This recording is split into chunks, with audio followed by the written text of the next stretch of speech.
What's going on, everybody? Welcome to this week's edition of the UGA Sports Call-In Show. I'm Paul Maharry, alongside to my left on your screen, or my right, I don't know which way. That's Jason Butt, and he's going to be helping us walk through G-Day, guys. We finally had a live practice, a live scrimmage with players on the field, so we were able to see those guys, see what they brought to the table, and who stood out, who didn't stand out, and who we can expect to maybe fill some voids for next year's team. Jason, real quick, while I tweet all this out and make sure everybody in UGA land knows we're live, can you tell the people kind of your first initial impressions from G-Day and what you took in from it? Yeah, with the backdrop that G-Day is obviously a practice game, it's you don't want to read too much into an event like this. It's structured for a very specific format.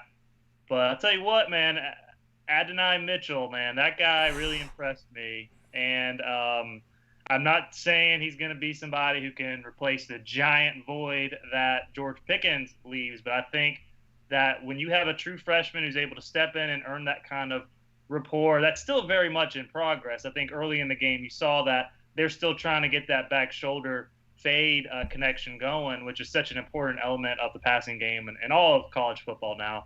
And but the fact that Mitchell was on point yesterday with all those other receivers down, you still got Rosemy-Jack-Saint, who is recovering from an ankle injury. Obviously, Blaylock recovering from the ACL, and Jermaine Burton too, who should be back for the preseason. But take all those guys out and you throw in a guy like Mitchell, man, that he really, really stood out in a big way to me, to where this is just a loaded position group that I think fans should be very excited about as they continue to build this offense as a vertical passing attack. There we go. I just pushed down my chair there to make us a little on the same height there. But no, yeah, I totally agree. The guy Kirby Smart talked about him. JT Daniels talked about him. And for both those guys to talk about A.D. Mitchell prior to G-Day, I was like, you know what? What are we getting ourselves into, right? Is this a trap? Like, is this just another freshman that has come in and, wowed the coaching staff? But when it comes to on-field performance, he's wearing number 5 now. We remember Matt Landers. When it came to on-field performance, it just wasn't there. Matt Landers was a stud in practice, okay? You talk to anybody around the program, they'll tell you, Matt Landers in practice was amazing. Matt Landers on the field inside Sanford Stadium, not amazing. So he's wearing that number 5. Folks are looking out there. Half the people in the stands probably thought it was still Matt Landers, and then they said A.D. Mitchell. It's like, whoa, hold on, who's this kid? So I was really impressed by him. One guy that caught my eyes as well, another true freshman, early enrollee, Brock Bowers, playing with that, he was on the second team. I've got the numbers here. Let's see here. So I've got the stats, and I'll bring these stats up for you guys as well so you guys can take a look at them here in a little bit. Brock was on the second team. Brock Bowers, 3 receptions, 37 yards, but it just seemed like he was in more plays than that. Like, it felt like he was, blocking, doing things right, and the coaching staff talked about him a lot as well. So he's one guy to look forward to. For me, JT Daniels, 28 of 41, 324 yards, 3 touchdowns. Seems like what we saw from JT of last year, Jason. Yeah, and obviously with JT, he gives you that vertical passing game that none of the other quarterbacks really give you. It seems like, although I'll say, having listened to because I wasn't at G-Day, listening to the SEC Network crew, Jordan Rogers, he was very, very high on Carson Beck, and I think Jordan Rogers loved Carson Beck. Yeah, I don't think you put enough emphasis on that.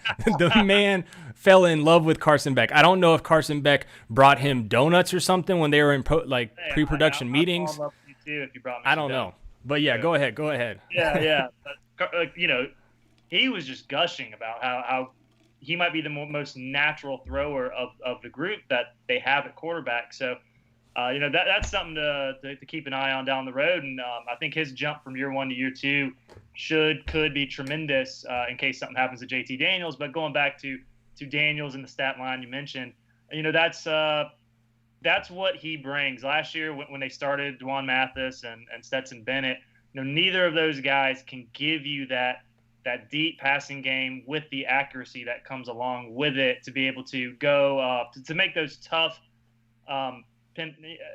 those throws that go over the over the DB into a hole with a safety behind. There's not a lot of guys who can make those type of throws, and JT can do that. That's what you need at the position. We could belabor all day, like we were in the moment, why it took. After he was cleared, there was that gray area. Oh, there sure was. Before Florida, after Florida, you know what? Now, with all that behind us, moving forward, JT, future's bright. He's got all these weapons. Real quick, I do want to talk about Darnell Washington. But before getting into Darnell Washington, the two running backs, Zamir White and Kendall Milton. Zamir White, to me, you think of him as a between the tackles guy. 6 catches for 50 yards, the 15-yarder on the first drive where he caught the ball, turned around, juked the defender. Can't remember who the defender was. Juked him, gets to the sideline for a 15-yard gain. If Zamir White is now going to be a threat in the passing game, watch out. I don't know. It's almost like he's heard all the Kendall Milton talk. Kendall Milton's the best back now on the roster. And I thought Zamir White had a real strong game out there, at the running back position. Seeing that they now have 3 running backs, James Cook included, who their top 3 guys can all be factors in the passing game. That means any series, any play, you don't have to take them out. It's such an advantage to an offense when you don't have to sub in and out guys for certain situations when you can leave them in and keep a defense guessing. Speaking about running backs, one guy that you did leave out, and not that you meant to, but was James Cook. And I actually had in my notes here, so I did a ton of notes on the game. I know it's a scrimmage, but it was live action, so leave me alone. But one note I had in here was good pass from JT to James Cook on a wheel route out of the backfield. JT recognized that Nolan Smith was going to be one-on-one with James Cook right there, and they took it for, I think it was 30, 35 yards out of the backfield on a wheel route where Nolan just couldn't handle him. So you have him as well. Kendall Milton looked good. In terms of rushing yesterday, I don't think that the offensive line was set for either the first or second team. And what I mean by that is I wasn't really impressed by the tackles on the first team. I wasn't really too impressed by the guards in the interior on the second team with Van Pran fumbling that snap to Brock.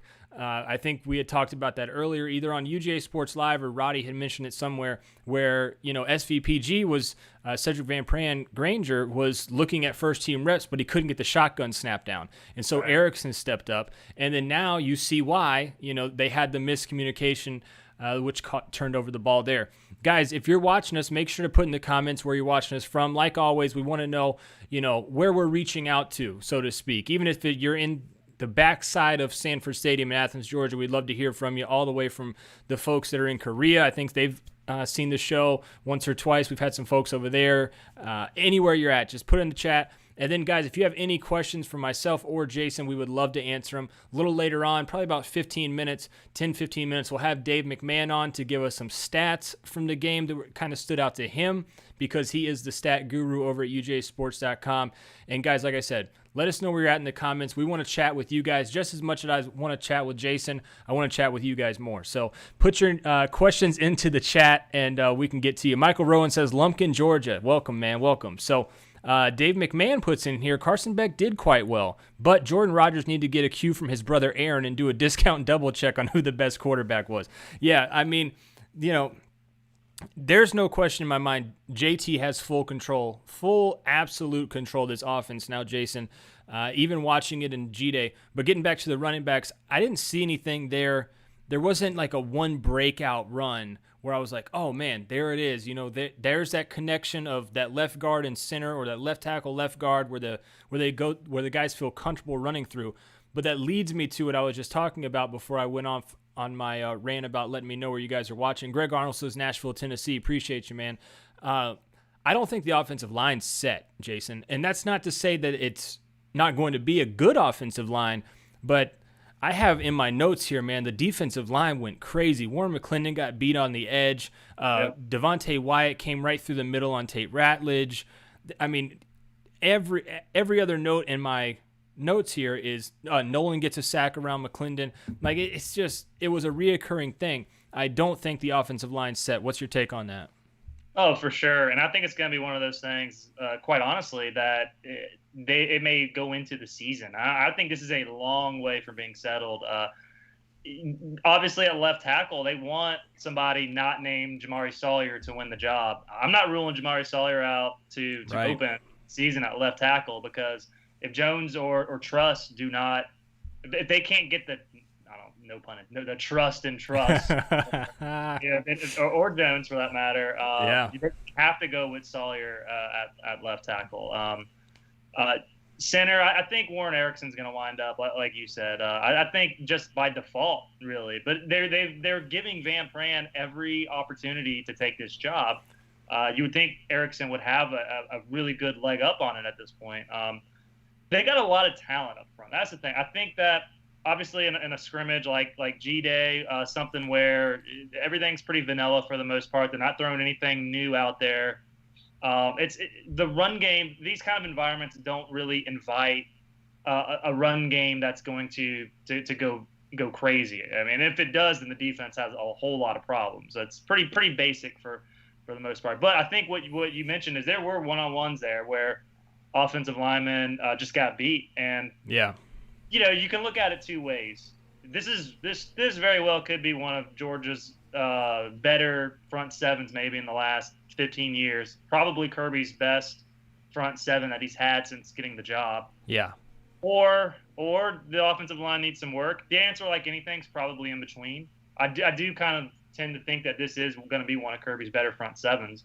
But yeah, I do think that down the road, this might be a week 3, week 4, week 5 situation where that's when they get a good feel for the offensive line and who's going to continue out, as the best 5 up front. Another thing that I saw that I wanted to bring up to you, Jason, was there were a couple plays, and we've talked about it over the offseason, where Adam Anderson is now kind of he's playing outside linebacker. He's rushing the passer, but they've also got him in situations where he's playing that star position. And I wanted to kind of watch for that and see if I saw any plays where that did happen. And I didn't like it, man. And I'm not a coach, okay? But Adam Anderson is a sack machine. Every time he's on the field, I want him rushing the quarterback in some capacity. And when he dropped back, for me, it didn't look comfortable. So that's where I see, Tyke Smith coming in, making that difference at that point. And then you have another guy in Adam Anderson who can rush the passer full time. So you've got Nolan, I was just talking about him, Adam Anderson, Jalen Carter, Devontae Wyatt, Trayvon Walker, Jordan Davis. Like, your front 7, and then we talked about it during the game yesterday, Jason. I text you, dude, Quay Walker looked like an absolute monster, like he lived in the weight room over at Butt Smear for the whole off season. I mean, good God, number 7 out there reminded me of Lorenzo Carter, but he's in middle. Carter, I was just about to say that. Man, like what? Yeah, one thing. It's interesting what you said about Adam Anderson. It brought up 2 thoughts in my head. One is every Falcons fan's complaint with Vic Beasley when they kept dropping him in coverage. It's just, sometimes coaches, it's hard. You see a guy with crazy athleticism. Yep.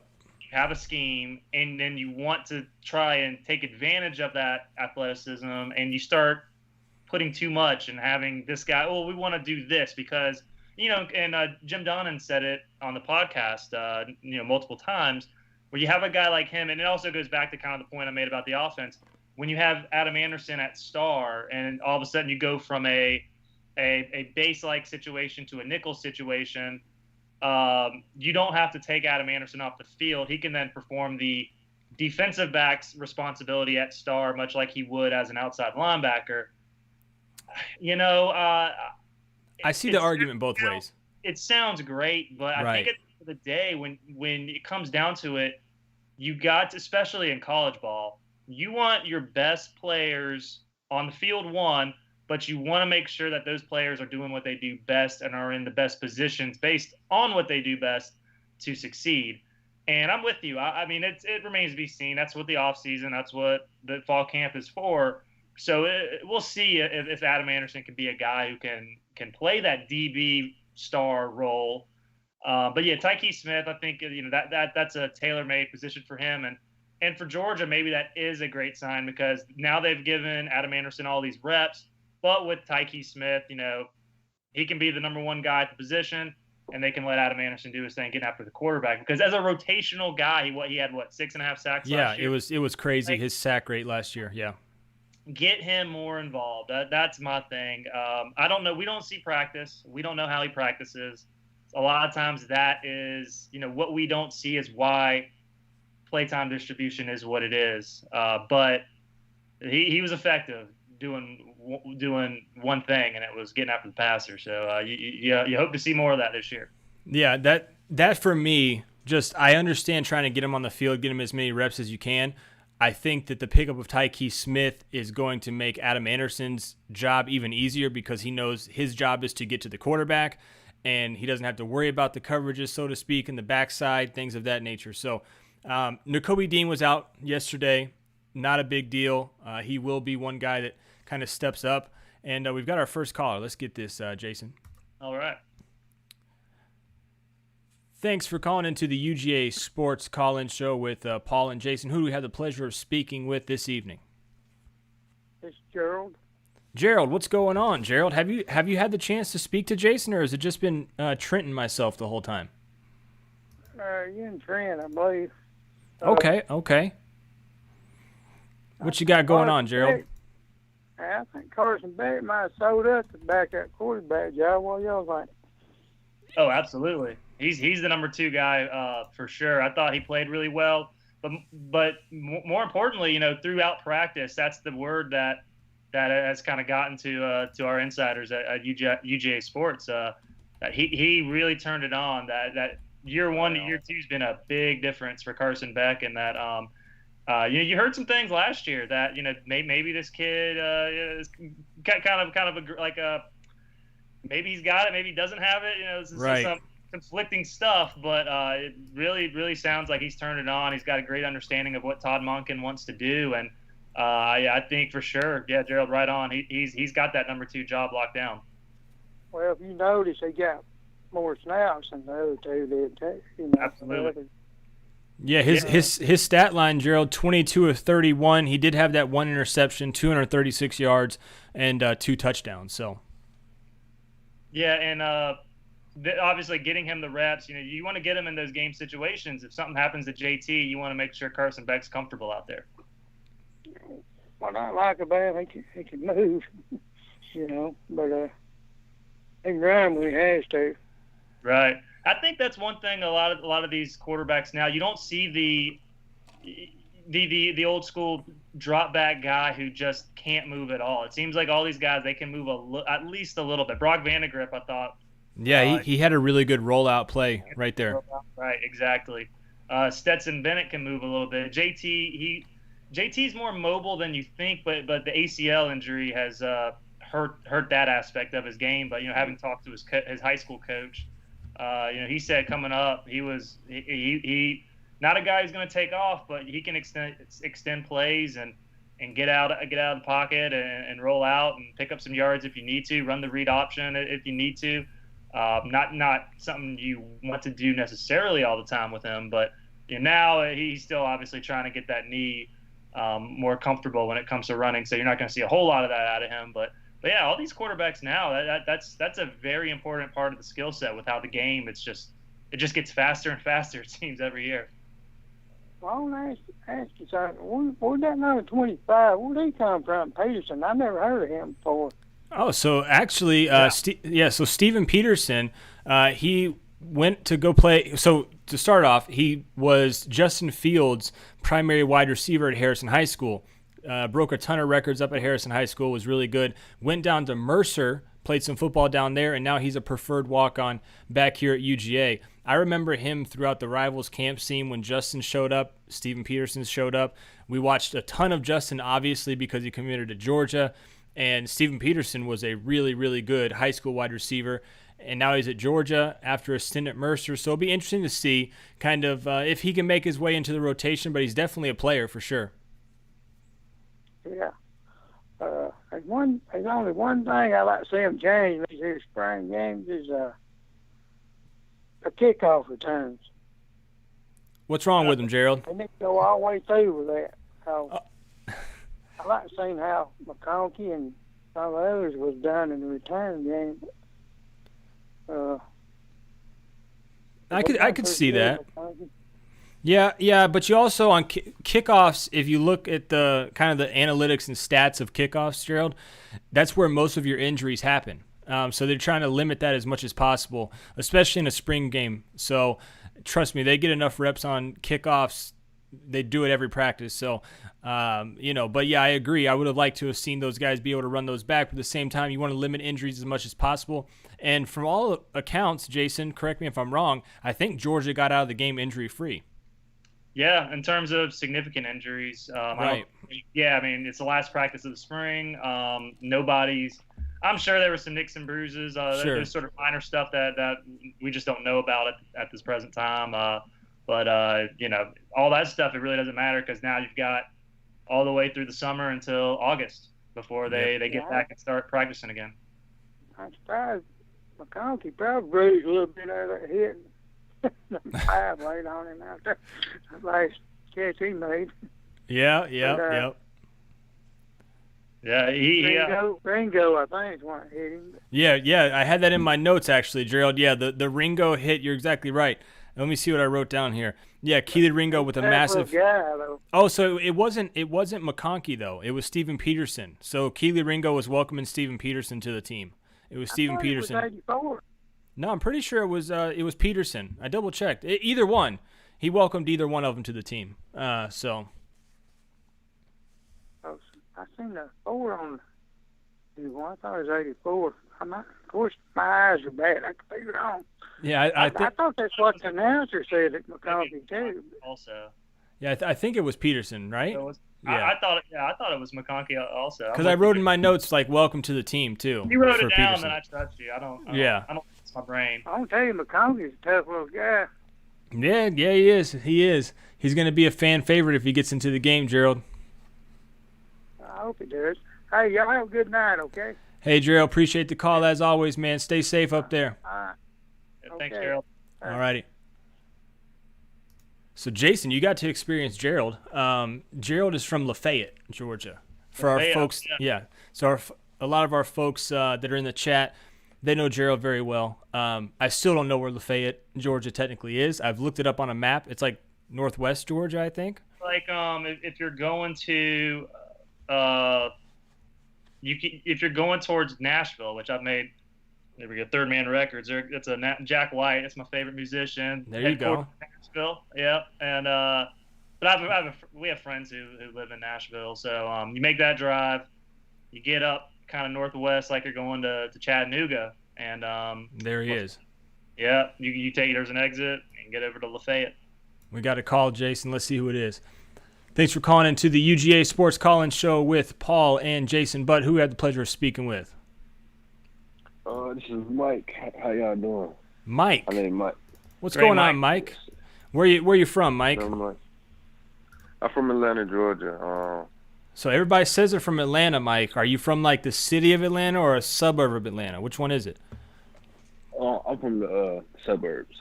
Okay. Yeah, there you go. What's up, man? What's going on? Oh, man, I just in that receiving core. Well, I want to touch on the receiving core and the linebacker. The receiving core looks dangerous, man. I want to Kearis Jackson. He looked great. That catch he had, I forgot what quarter it was, but it was a one-hand catch. Yep. That was nice.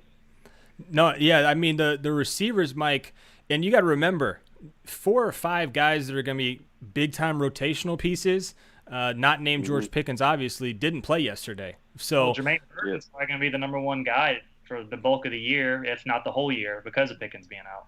Right. You had Jermaine Burton, Justin Robinson. You saw Arian Smith, but he was in a white no-contact jersey. even though he did get tackled a couple times, which I thought was kind of wild. And then there's one more guy that slipped my mind too. There's 4 guys that were out at wide receiver that are going to be. Meeks was out too, I think. Yeah, Meeks. Yeah, we didn't see any of Meeks. So yeah, I mean, it'll be interesting for sure. I think that they're extremely dangerous, and like Jason alluded to kind of earlier, Mike, the running backs, not just James Cook, Zamir White, Mike, got the ball in the receiving game as well, which we didn't really see throughout his first few years in Athens. Yeah, I think Todd Monken has a big role in this success in the offense. I think it's going to elevate this year. It's going to elevate to a whole new level this year, especially with Brock Bowers. All these new weapons that he's getting, it's going to be crazy. I'm glad you brought up Bowers. I'd mentioned I wanted to bring up Darnell Washington. I think that Washington and Bowers, they complement each other so incredibly well in terms of Bowers being a more of a vertical pass-catching inline tight end, and then who can split out. But then Washington, you can do so much with Washington. The big catch, he was lined up outside as a receiver on Carroll. You put him in the slot, you put him at H-back, you can put him at fullback, you can line him up in line at tight end. You can do so much with that guy. He can bring you so much power in the run game. But then, I mean, he's obviously not a burner. I mean, not many 6'7", 285 guys are, but how many 6'7", 285 guys are going down at first contact? Right. That guy, him full head of steam. I mean, that is a matchup nightmare for Georgia, and I don't know of a time where I've seen Georgia with the amount of weapons that they have at the skill positions. Maybe in my life, it's pretty remarkable what they're working with right now. Yeah, I wanted to touch on that too. I think this year, especially, all of these recruits, they're going to start like seeing this offense like go to a whole new level, and it's going to bring more talent into Athens. No, you're absolutely right. I mean, Georgia, they've been known for running back right? They haven't had a problem recruiting running backs since, long before Todd Gurley even. They've had running backs. Georgia's been known to do that. Now with Todd Monken's offense, Georgia's passing for over 300 yards a game. Wide receivers are going to start taking a bigger look here. Jermaine Burton is a perfect example of that. Was committed to a different school, that wanted to come back home, yada yada.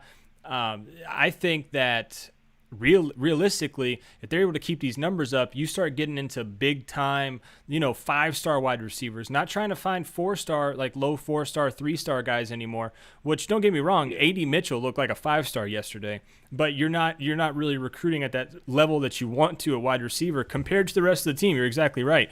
But yeah, the amount of talent that Georgia can get even more on that offensive side of the ball with Todd Monken, you're exactly right. It could be huge. Oh, yeah, for sure. What'd you have on the linebackers? Oh, yeah. The linebackers, they look good in my opinion. What's his name? Quay Walker. He looked good. He was sideline to sideline.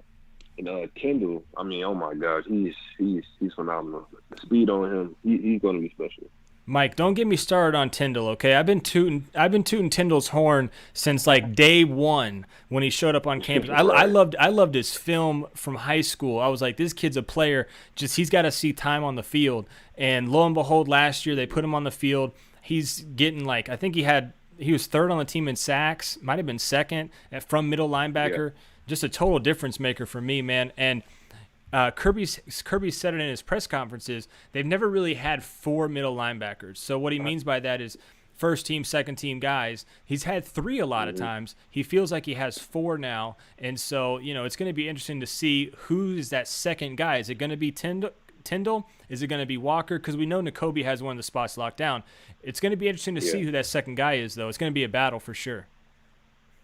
Oh, yeah. And, Oh, you can go ahead. Oh no, I was just gonna reiterate. you can go ahead, Mike. Okay. And it's 2 others. I forgot who it was. Smile Mutton. He looks like a freak. Oh my gosh. Yeah, he looked like an outside linebacker to me. The way his height and weight was. I saw him briefly. I'm trying to look. Let me see on the stat line what he what he had out there. He had 5 tackles, 3 solos, and 2 assisted. But, yeah, dude looked like a freak at middle linebacker. Looked like a little small version of Quay Walker. And if that's the type of linebackers they're recruiting, Mike, like, watch out, dude. Watch out. Oh, yeah. Yeah, it's going to be crazy. But, yeah, that's pretty much it. And, I forgot. It's one more thing. Malachi Stark, I think he said in the interview that he was going to play both sides of the ball, which you do not see a lot in college football at all. I don't think I've ever seen that before. But Georgia's going to start bringing in more athletes like him too, and that's going to be exciting as well. Absolutely, Mike. Absolutely. Yeah, I don't know. I don't think he ends up playing both sides of the ball. It's just too difficult right now, especially trying to learn the offensive college playbook and then a defensive college playbook. But you tell a kid what he wants to hear. You let him try both sides, maybe in spring practices, see which one he's better at, and then you go from there with a guy like him. Right. So I wonder though. I mean, I guess Champ Bailey was the last guy to do it at Georgia, right? Yeah, I think so. Yeah, that was the first name that popped in my head. Yeah, I was 90. Gosh, we're getting old, Paul. I know, man. Mike is too, man. Mike is too. But hey, Mike, we appreciate you calling in, man. We hope to hear from you again soon, man. All right, thank you. All right, man. Yeah, man, you too. All right. He made some really good points. Stuff we've touched on. Quay Walker. First off, I know we had a story about Dan Jackson showing out in the secondary for Kirby Smart, but can we have a moment, kind of a moment of peace for Dan Jackson, that hit that Darnell Washington put on him, and welcomed him to Sanford Stadium? I mean, it's a wonder the guy got back in the game. That could have been, for me, would have been one of those plays where it's like, Coach, man, my shoulder, bro, like, I might be done for today. He got back in the game and then got himself an interception there late in the fourth quarter. So big ups. A nice later too. Yeah. Big props to Dan Jackson, man. Yeah, man. He's a player. He's good. I mean, big ups to him, because if I would have gotten thrown down the ground by 280-pound Darnell Washington, he just steps over me. He throws a shoulder and steps over me like AI did to Tyronn Lue way back in the day in the NBA Finals. Like, I'm not getting up from that, Coach. And then he got up, dusted his shoulder pads off, and went and got himself an interception. So Kirby said that, he could be a guy that potentially makes it into that kind of rotation, especially helping on special teams at least. So, we'll see, but big ups to him on that. Guys, if you have any questions, put them in the chat for us. We will get to them. Let me see if I've missed any right here. Dave said Tyndall was 4th on the team in sacks last season. Ojulari, Anderson, Johnson, and Tyndall. I was wrong, but I could also be right with my stats because 2 of those guys are no longer on the team. So maybe I was right subconsciously, thinking. Did you say returning starters? I didn't, but subconsciously I could say returning starters now, or returning players. He was 2nd in sacks, but Dave got my back on that one. Q-Flow said Dan Jackson showed his heart. I would have been done after Darnell ran over me, dude. I'm saying, like, I'm going to the sidelines. It is what it is. I'll be at the next practice. I'm good. In terms of sacks here, while we wait on Dave to give us a call, I don't want to go into too much of the stats because obviously Dave is our statistician. Barry Anderson says Barry Anderson says Brock Vandergriff is the future of this program. No doubt that kid is a player. Wouldn't surprise me if Vandergriff is number 2 by mid-year. Yeah, I liked what I saw from Brock. They didn't have him in a ton. The one play that I think we've already talked about, Jason, was kind of that rollout where he gained about 15 yards. From what it sounded like on TV, crowd kind of went wild off of that. People love the freshman quarterback. Yeah. Roddy says it all the time. It's like the best or the most favorite player on the team by fans is always the backup quarterback. Oh yeah. Well, then you have the highly recruited freshman local quarterback. He's got every thing wrapped into a package to where the fans love him. That can be. You saw it with Aaron Murray though. That can come back and hurt you if you struggle. and then they just turn on you. So I hope nobody, you never hope that happens. One thing I want to say to the Brock being the future of the program, I do think that's accurate, obviously. Just the way it's set up at the present time. Like, you don't bring in Brock Vandegrift to put on the bench for 3 years. You put him on the bench for 2 years, and he's going to go somewhere else. Right. That said, I think two things can be true. He's the future of the program, but he doesn't have to be the number 2 guy this year. There's a lot that quarterbacks do need to learn, and if you have other capable players ahead of you at the present time with a guy like JT Daniels, you don't necessarily have to rush Brock Vandegrift's progress. Now, if something happens to JT, Carson finishes the game, which is really what your number 2 quarterback on a weekly basis. That's what you want out of the guy. You want him to be ready to finish the game, and then if the starter's out and your number 2 isn't that far away from the number 3, that's when the competition comes up. So while I'm not going to rule it out, I don't necessarily think it is a necessity with what George is working with at the position. Q-Flow comes back and says Gunner may have something to say about this next year. Speaking about Gunner Stockton, the big-time recruit out of Rabun County. Yeah, I mean, look, guys, with the NCAA passing this new one free transfer, one get-out-of-jail-free card, whatever you want to call it, to go to a different school and not have to sit out, you can do it once. It's going to be tough to keep these quarterbacks. It's going to be tough to keep they tried to mention it. This is what I don't like about the broadcast too much, about the SEC Network broadcast yesterday. They brought up the list of running backs that are at Georgia right now, and it was like 15 kids. And anybody that has any, follows the program at all knows that half of those kids are walk-ons, and 3 other were preferred walk-ons that know their roles and know that they could potentially play on special teams. Like a Savion Clark, he's not going to touch the ball in any meaningful snaps, but yeah, he might play special teams. Right. Then you had 5 scholarship backs, and they wanted to make a big deal out of it, saying, "Oh, well, next year some of these guys might transfer." No, I don't see that happening. And that's what segued their statements into being the whole, well, now you don't have to sit out the year, you can transfer right away, and that's what kind of segued their segue into that conversation.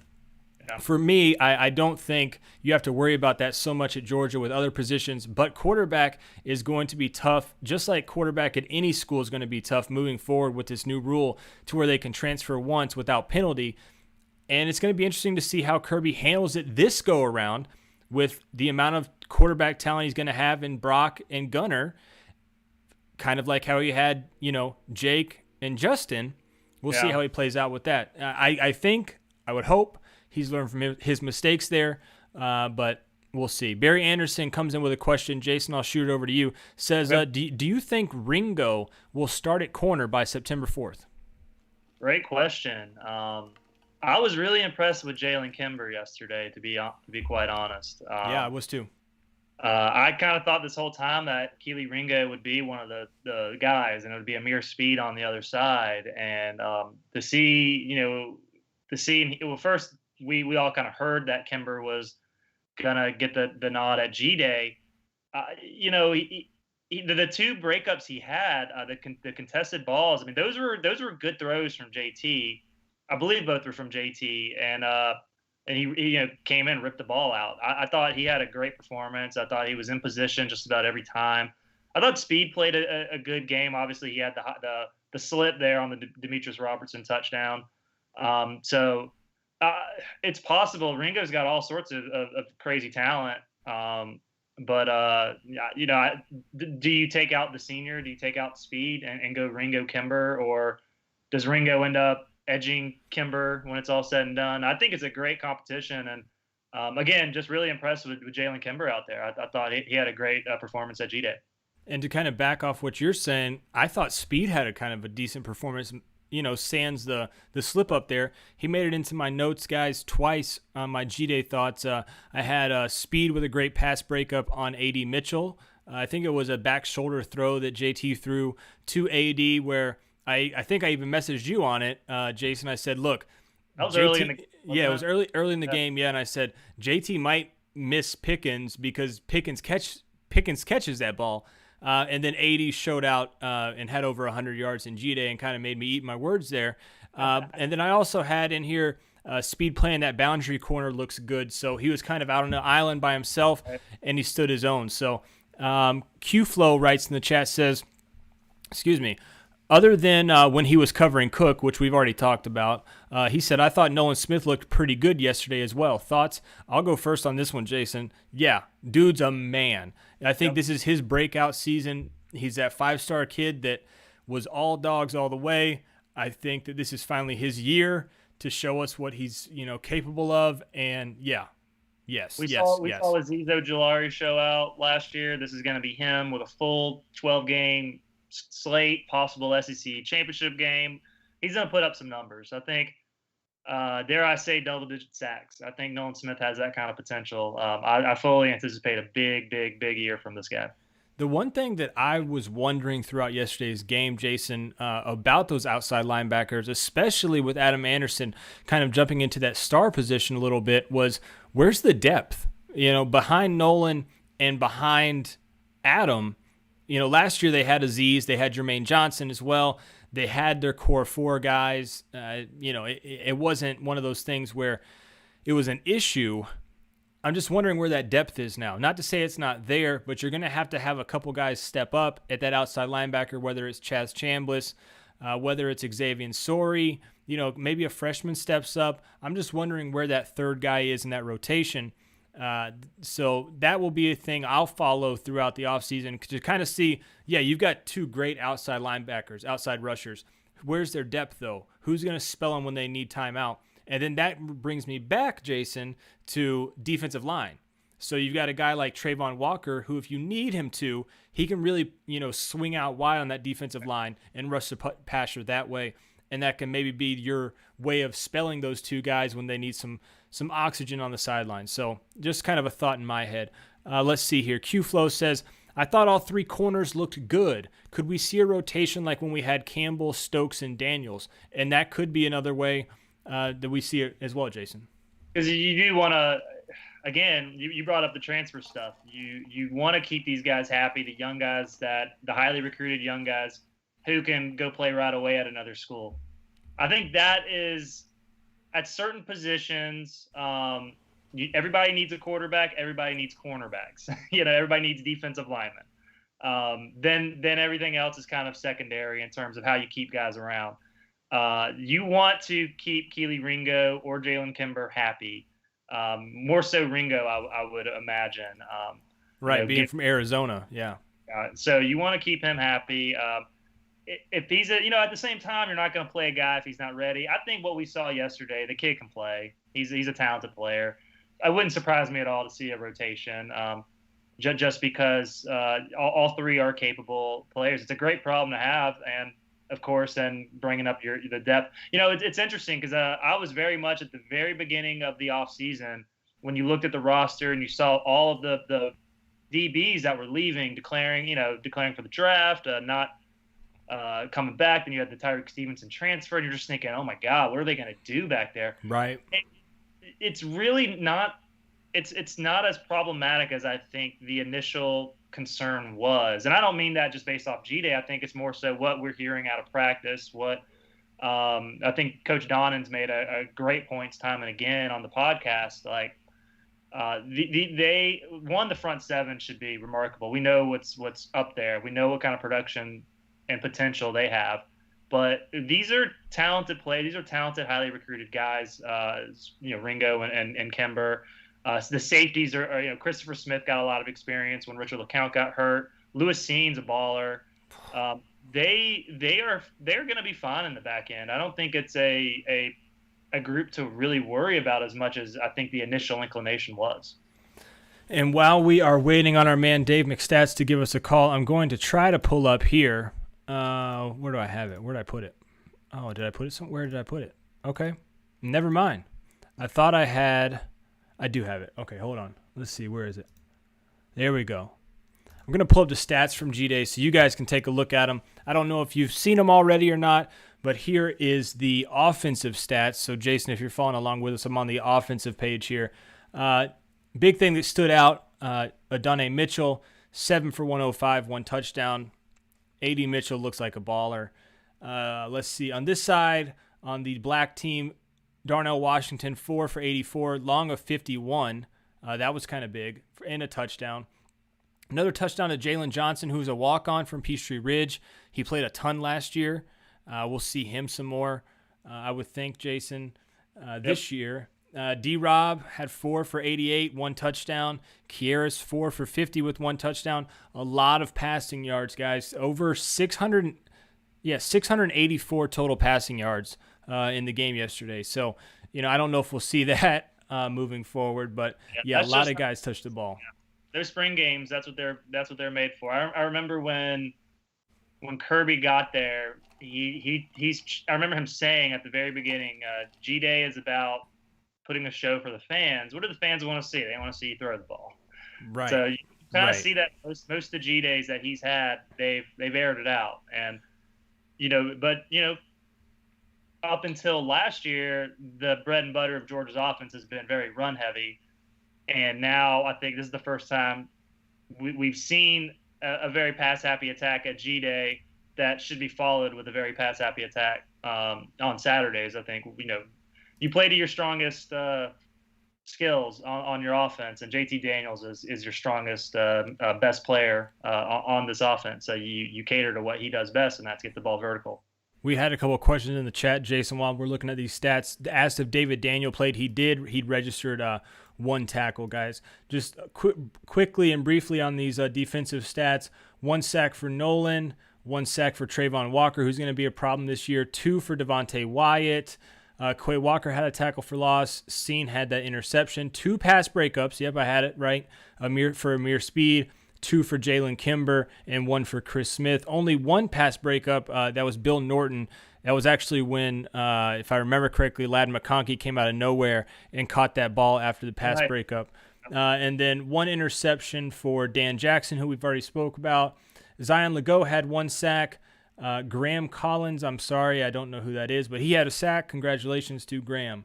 And then Javon Bullard, actually, for the Georgia Red Squad, so that's the second team defense, early enrollee, led the team in tackles with 7. Yep. So now we're back to our beautiful faces here, Jason. So those were the final stats there, guys. I probably missed a call from Dave McMahon while we were looking at those. Dave, if I did, I'm sorry. But to wrap it kind of all up, I don't know if Dave's free or not. He might not be able to call in. But if he's not, it's okay. We'll get him next week. To wrap it all up, Jason, we've been on air for a little while now. If you guys have any last questions, we'd love to answer them, so put them into the chat. We appreciate hearing from Gerald and Mike tonight. Put your last little bit of questions in the chat, guys, and we will get to them. Terry says, there's Dave. There he is. I knew Dave would be watching along. Yeah, there's Dave. Dave, what's going on, man? How you doing, guys? Hey, Jason, welcome to the show. Yeah, man. Well, this is the second show. Yeah, but I think you were doing. I think you were doing something while he was doing that. Yeah, I was only. You think I'm away from? I'm at home. I'm in Athens, GA right now. I mean, this is a weird place for me. Yeah, it's kind of weird. Do you pay rent at a place for that? Like that's what I do. When people ask me around like the nation where I live, I tell them I pay rent in Athens, Georgia, but I live in a hotel room. Yeah. That's what I tell people.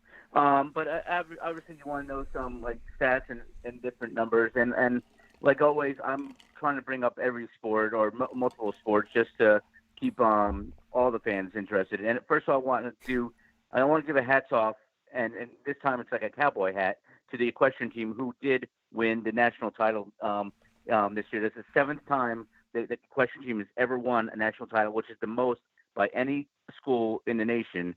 They've won 7 titles now. This is the first one since 2014. Now, remember, it's a national title, not an NCAA title, just because they don't have as many teams. But they defeated SMU, which I think defeating SMU in the finals is kind of cool because SMU is the Mustangs, and you think they would have some kind of advantage having a horse in their title. But they didn't there. But hats off to the equestrian team for winning their 7th title. Women's tennis team won again today. They're 13-0. In SEC play, 17-1 overall. The only loss they did was against North Carolina this year. So they're 3rd in the country. I mean, obviously, They have a good chance of possibly winning it all outdoors. Hopefully they will. They've won 2 times already. Last time was in 2000, so hopefully they could do it again. That's what I'm hoping for. And then Georgia baseball team defeated Kentucky today 17-6. 17 runs is tied for the most runs they scored this season. They scored also 17 runs against Gardner Webb, which is also a Sunday earlier in the season. Now, 7 players had multiple hits, including 3 had 3 apiece. So they had their hit machine going on.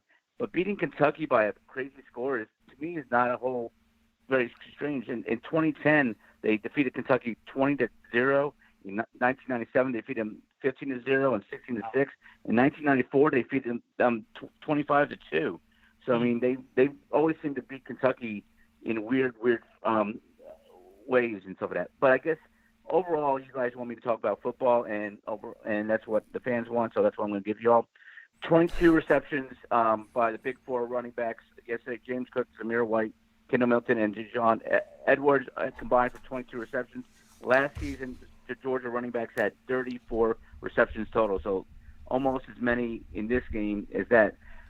I believe the record is 37 receptions in a season by a Georgia running back.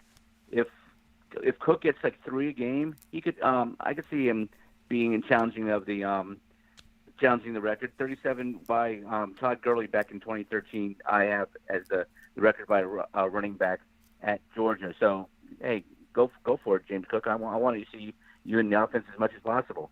What number is strange? I know you said about passing the ball is what Georgia fans want.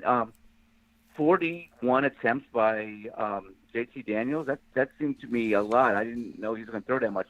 Only I didn't think so either. I didn't think he was either. Yeah. Only 5 times under Kirby Smart has a quarterback thrown for 40 or more passes in a game. And unfortunately for Georgia fans, 4 of those 5 times were losses. The only time it was a win was Jacob Eason back in 2016 against Missouri. So, but I mean, obviously, when you're down by a point, you're throwing the ball a lot. That's why the losses aren't strange. Hey, Dave. Was that the game where like he had that pass to Isaiah McKenzie to win it right at the end? Yes. Okay. Yes. Yeah. That seems like 20-27. Yeah, that seems like so long ago. They were down by 13. Yes. Yeah. Very good. Yep. But yeah. I mean, yeah, there you go.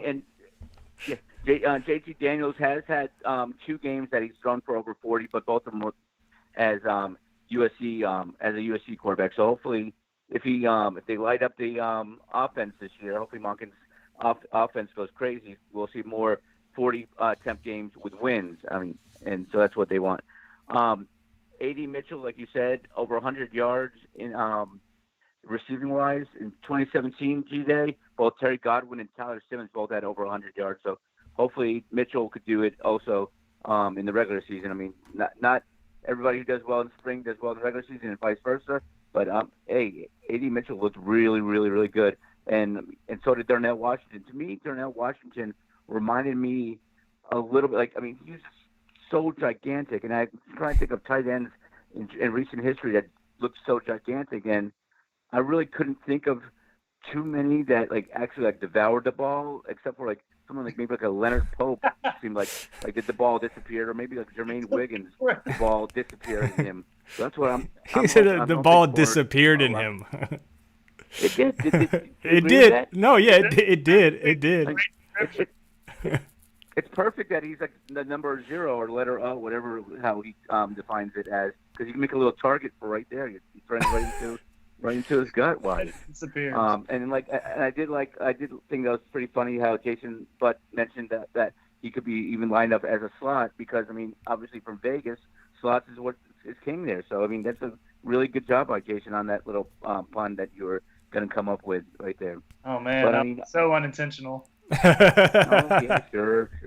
But yeah, I was impressed with that. Defensively, I was impressed with a lot of different players. Like Zion. I mean, to me, I thought he made a lot of big plays as well. You're not mentioning him a lot, but I think he was pretty good, and I think he might be a big force on the defensive line. But overall, the best part about G-Day is that, like you said, no one got hurt. As of right now, I don't see anyone even got in trouble wise. So to me, G-Day is always a scary thing because if the offense does well, you complain about the defense. If the defense does well, you complain about the offense. But overall, I thought it was a pretty good game. And the most important stat is that I didn't see too many major injuries. That's what I think. There you go, guys. The fastest man in sports, Dave McMahon, with his 5 minutes. What should we call this, Dave? It's about 5 minutes each time we talk. Like 5 minutes of fame. I mean, what should we call this, Dave?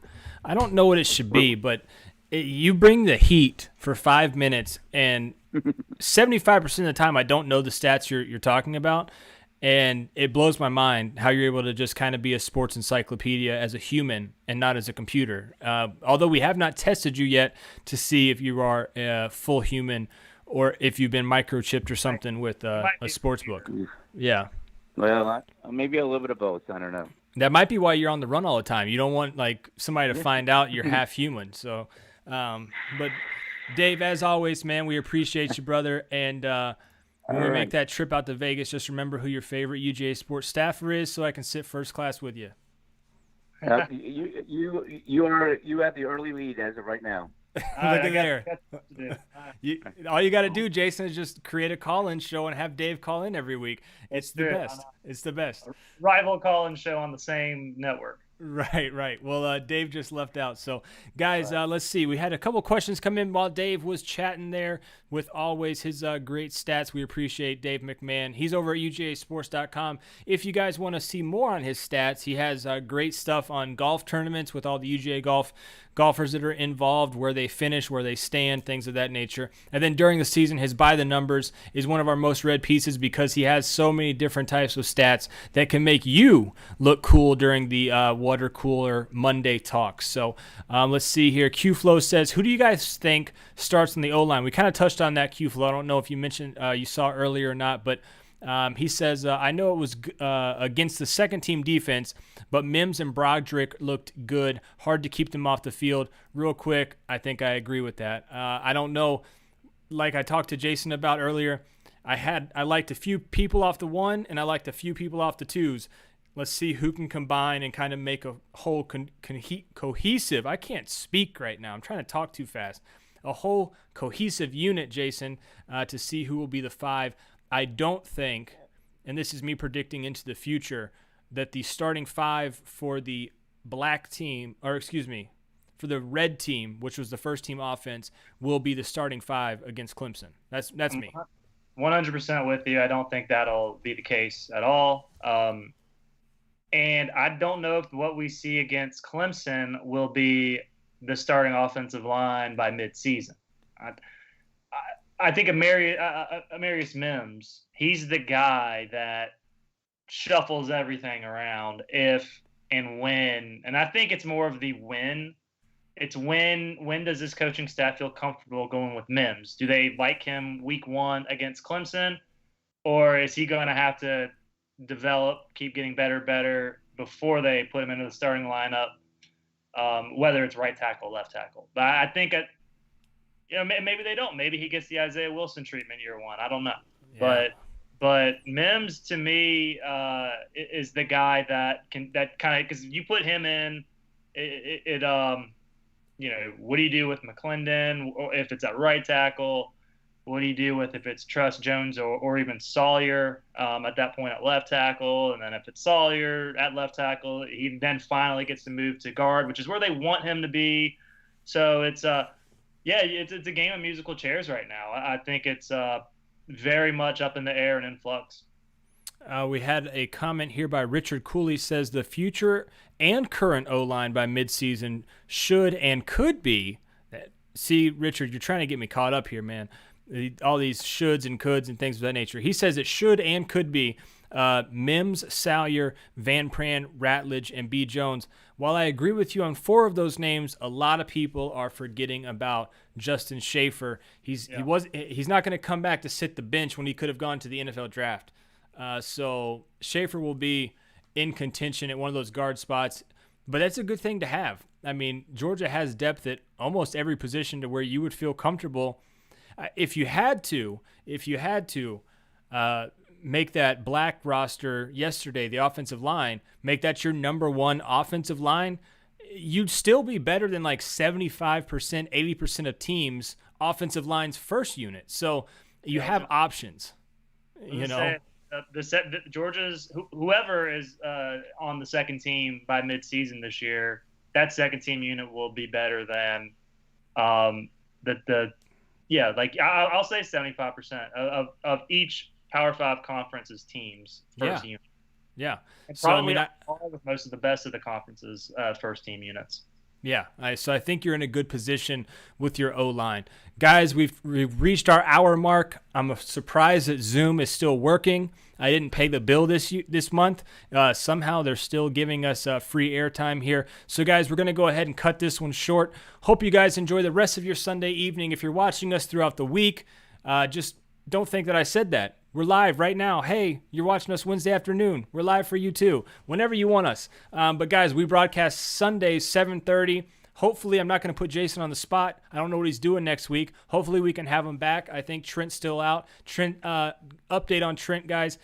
His wife did have their child. She's in good health. So you saw on Twitter, yeah, he posted a photo, and hope Trent is doing well. Hope he's trying to get some sleep over there. He's got he's got a whole basketball team now, 3 bench warmers running around his house. I don't know, man. I don't know how the guy does it, but hopefully we'll have Jason back with us next week. If not, I'll try to get another UGA. Yo, he already said yes. Look at that, guys. Boom. We got Jason for next week, guys. Q-Flow, appreciate all the questions in the chat. Richard Cooley as well. Barry Anderson. Dave McMahon as always. Ryan Palmer, Greg Arnold, Michael Rowan, GATA, 404 Dogs. We had Mike call in. Gerald from Lafayette. Guys, the phone line's always open. 706-363-3773. When we're live, give us a call. We'd love to talk to you. So that'll wrap up our G-Day segment. Jason, you got anything else, my man? I'm good, man. We're hitting that time of the year where it's you just sit back and wait for fall camp. Yeah, it's gonna the downtime, guys, and hopefully nothing bad happens to these guys, and everybody stays in good health. Yeah, hopefully we'll have something to talk about next week. If not, hopefully you guys can bring us something to talk about. We might talk about Dogecoin, Braves baseball, whatever. We can get into it because gotta stay up on the crypto trading game, Yeah, maybe we can get somebody in here that can teach us about crypto. I don't know. But guys, thanks so much. This is Paul Maharry, Jason Butt for the UGA Sports Call-In